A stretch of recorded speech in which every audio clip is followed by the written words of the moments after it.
Então, Rô, o meu maior medo, a minha maior angústia é em relação a captar os clientes. Em que sentido? De que eu tenho medo que os clientes cheguem até mim. Como pode?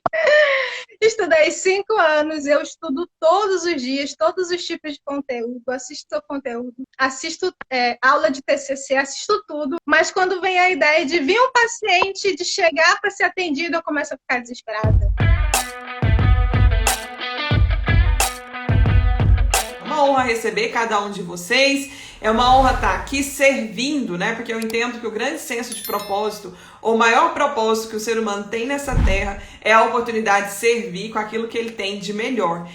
Me conta aqui, lindona, como é que eu posso te ajudar? Qual que é o seu principal ponto de nó? O que está te impedindo de viver da sua profissão, viver daquilo que você acredita? Então, Rô, o meu maior medo, a minha maior angústia é em relação a captar os clientes. Em que sentido? De que eu tenho medo que os clientes cheguem até mim. Como pode?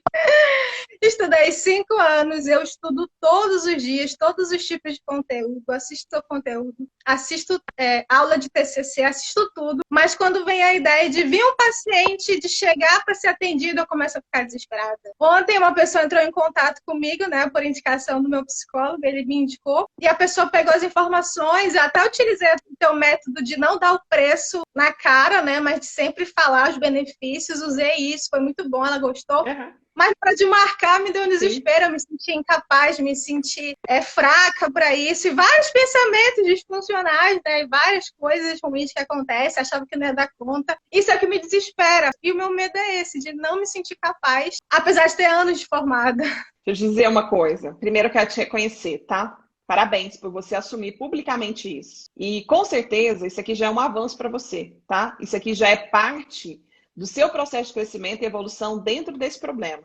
Porque às vezes a gente passa a vida inteira mascarando isso. Porque é até interessante assim, Isabela, olha o quanto isso é rico, né? É aceitável a gente ter medo de dar errado, porque parece que é mais comum, já percebeu? A maioria das pessoas tendem a ter medo de dar errado. Ah, e se não der certo? E se acontecer alguma coisa lá e não der certo? Né? O medo do fracasso. Porém, e eu venho falando isso já há muitos anos por aqui, né? Eu tô aqui desde 2018, só nesse trabalho, fora tudo que eu já fiz antes.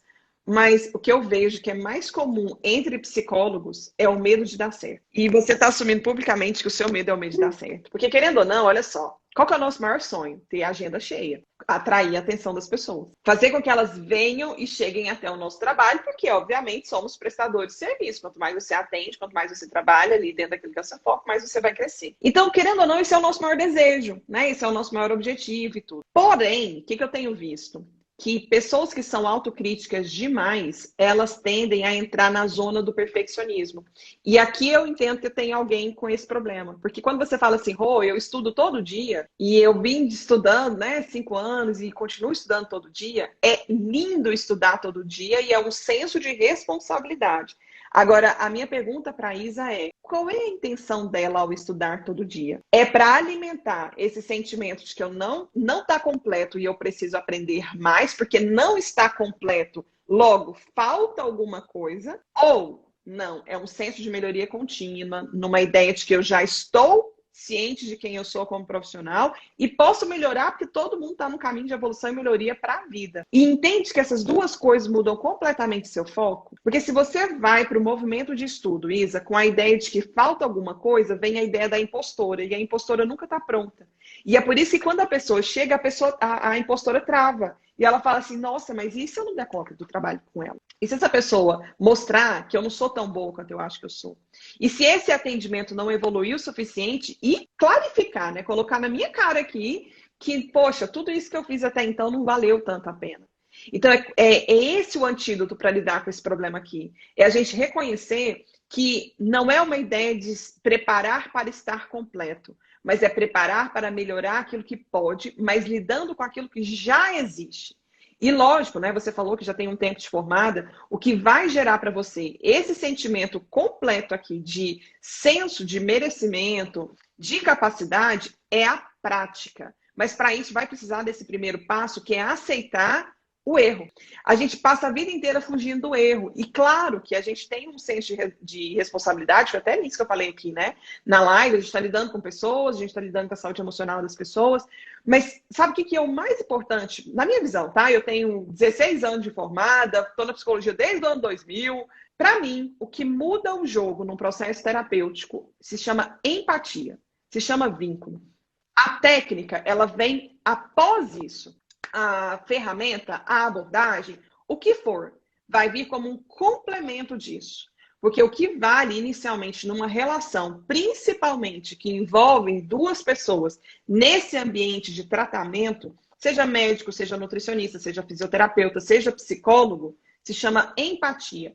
A postura de não julgamento é a postura que a Isa tem de olhar para a dificuldade da pessoa que está sentada na frente dela ali, com esse olhar de empatia, com esse olhar de compaixão, né? De autocompaixão por ela e pela pessoa que está na frente e desenvolver ali, ó, todo o processo acima daquilo ali. Às vezes, a Isa está muito presa à técnica, ela tem que dominar a técnica, ela tem que dominar a ferramenta, ela tem que dominar o protocolo, sacou? E aí, isso tudo é muito racional. E aí, gera essa sensação de que eu não sei. E aí, às vezes, traz muito essa ideia, assim, de, poxa, eu tenho que aprender mais, eu não estou pronta, porque eu tenho que ver o protocolo, eu tenho que estudar o protocolo, eu tenho que decorar o protocolo. E não é sobre o protocolo. O primeiro nunca vai ser sobre o protocolo. A primeira sessão nunca vai ser sobre protocolos. Ela vai ser sobre capacidade humana de um ser humano conseguir olhar para outro ser humano com empatia, com compaixão, com aceitação, com amor, com postura de não julgamento. E quanto mais a gente faz isso, e isso é humano, não é técnico. Entende isso? Não é sobre a técnica. Primeiro é sobre quem eu sou. É sobre aquilo que eu acredito. É sobre como eu me vejo. E aí, lindona do meu coração, né? Nessa postura de sua mentora nesse dia, é muito sobre um olhar amoroso que a gente precisa ter com quem nós somos, com a história que nós construímos. Então, é olhar para tudo que você já fez, tudo aquilo que você já estudou com amor, com gratidão, com alegria, entendendo que tudo que você sabe, não só a nível técnico, tá? Mas as experiências, as vivências, as suas histórias, tudo isso vai preparando você também para essa missão que está na sua mão agora, que é atender pessoas.